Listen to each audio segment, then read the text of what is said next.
Program Director, the Honorable Premier of our province, fellow members of the provincial legislature, religious leaders, honorable guests, our audience that have joined us through the various social media platforms and the community radio stations, and members of the public at large, allow me to greet you today. I am indeed pleased to welcome you to this important occasion which seeks to commemorate the Provincial Women's Month under the theme of Generation Equality, realizing women's right for an equal future.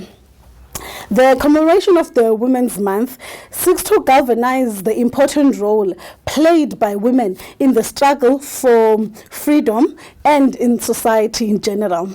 The mark left by the women of 1956 who displayed unparalleled bravery and determination to fight an oppressive system that perpetuated the violation of human rights will forever serve as an inspiration to fight injustices whenever it manifests itself.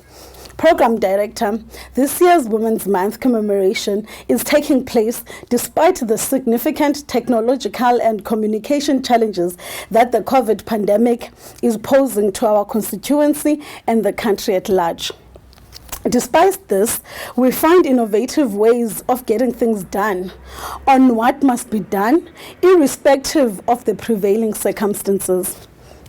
We commemorate Women's Month being fully cognizant of the challenges that continue to confront women, that continue to undermine strides made by government towards achieving women emancipation.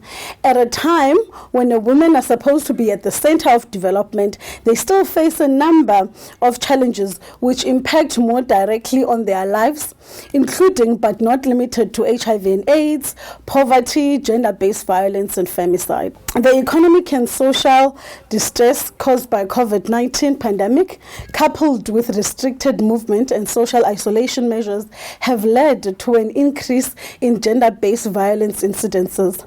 This situation therefore necessitates the implementation of a renewed strategy on the preventative measures of GBV, the care for its victims or survivors, the response to individual incidences of domestic violence.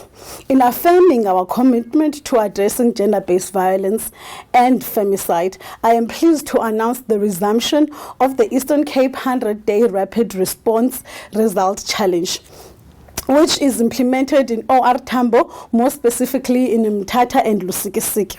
The 100-Day Rapid Response Challenge introduces a new planning approach through initiatives, performance in steering towards achieving impactful results for the survivor.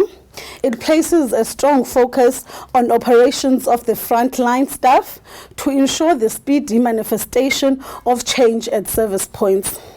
We call on everyone here today to create an ongoing awareness and conscientization about the dangers and the impact of GBV in our own communities.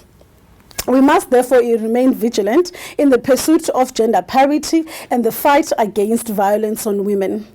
Let us together take drastic steps and prioritize the eradication of all social ills. In conclusion, let me remind you that the struggle is far from over. There is so much that still requires us to roll up our sleeves and fight to make this world more equitable and a better place for women. Let us not forget that our power as women rests in our resilience, which is beyond measure, and this has been tested throughout history. I therefore welcome you all to this august occasion. Thank you.